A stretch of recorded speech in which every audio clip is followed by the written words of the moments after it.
talks to end the strike action at the South African Bureau of Standards have stalled, with workers' union Nehawu saying it's now pinning its hopes on intervention by Trade, Industry and Competition Minister Pakstau. Now, that's as the strike enters the second week, with workers downing tools against the company's restructuring process. They're accusing the employer of unilaterally changing the payment and employment structure, with concerns that the new plan will have a negative impact on workers' salaries and their benefits.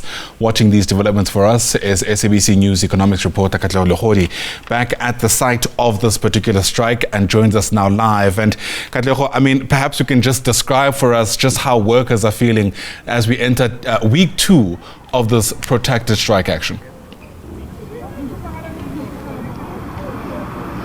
Well, a very good morning to you, Ayanda, and to our viewers at home. There doesn't appear to be an end in sight where this demonstration is concerned outside the SABS headquarters. You see the workers coming up very early in the morning just to demonstrate, as they were demonstrating last week. What we hear, Ayanda, is that talks have collapsed as we speak right now between the management and the leaders of the union Nehawu that have been trying by all means to negotiate with the employer to try bridge this impasse from last week. But as we speak right now as well, Ayanda, you can imagine that it's been a week of this demonstration, and we are told that there's been a high impact in terms of the facilities that operate under the SABS. We hear that testing, compliance standards and the likes have been hampered across branches of the SABS across the country. And this, as we see those demonstrations are continuing, and the union leaders saying that they are waiting for management to come back to them with a tangible offer.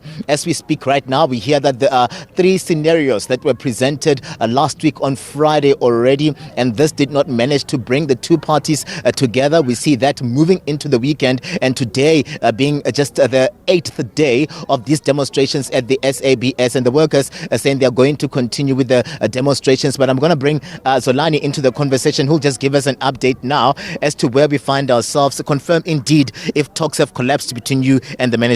Welcome, Zolani. Good morning, Katlego, and good morning to the viewers at home. We can indeed confirm that on Friday, the wage negotiations collapsed between us and the employer, and that's largely because the employer could not present anything different. And therefore, we made it clear to them that we can't keep on going into meetings for the same thing and something that does not speak to our demands. So when we left, we told them, if you have anything different to offer, you can call us and we'll be there. But as long as there is nothing else different to offer, we will not be there. What is the sticking point? The sticking point really is that they are conceding to move, I think, about 143 workers who are paid below the minimum of the scale to the minimum of the scale in a phased-in approach. And even that, they are likely to conclude it last year. And that is a sore point to us, because already those are paid incorrectly and they are paid below what they were supposed to pay. So our point is that in terms of the expect report, most of these workers were supposed to be paid at the midpoint. And therefore, you can move to the minimum as the first phase, and the second phase, you move workers to the midpoint. And also, we presented an alternative position that if a midpoint is not available at this stage, we can concede that you move first phase minimum and second phase maybe a lower guide. Then we can talk about the midpoint. And for them to do what we want, it will require just another 7 million or so. Then the strike is over. And all that they need to do is to find that, as opposed to them saying it is correct for us to be paid lower salaries and paid where we should not be paid. And we are not willing to accept that. Yeah, and in terms of, we saw you moving as well to say they need to present the financial statements of the entity so they can back up the claims that there is no money. Did you get joy from those documents that we saw you in the afternoon on Friday sifting and trying to understand the financial standing of this entity? They failed actually to present anything about the financial status of the company.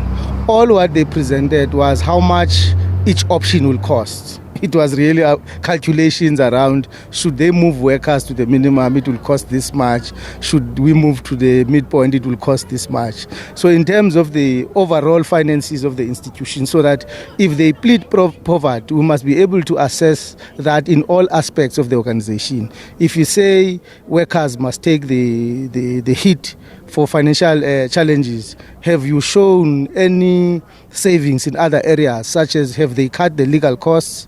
Because we hear from time to time, most often than not, they are using lawyers to handle almost all their disciplinary hearing. There is also wastages in terms of traveling, procurement. So if they are going to talk about affordability and the finance, we need a broader assessment of the financial health of the organization and not only throw at us the book of financial stability.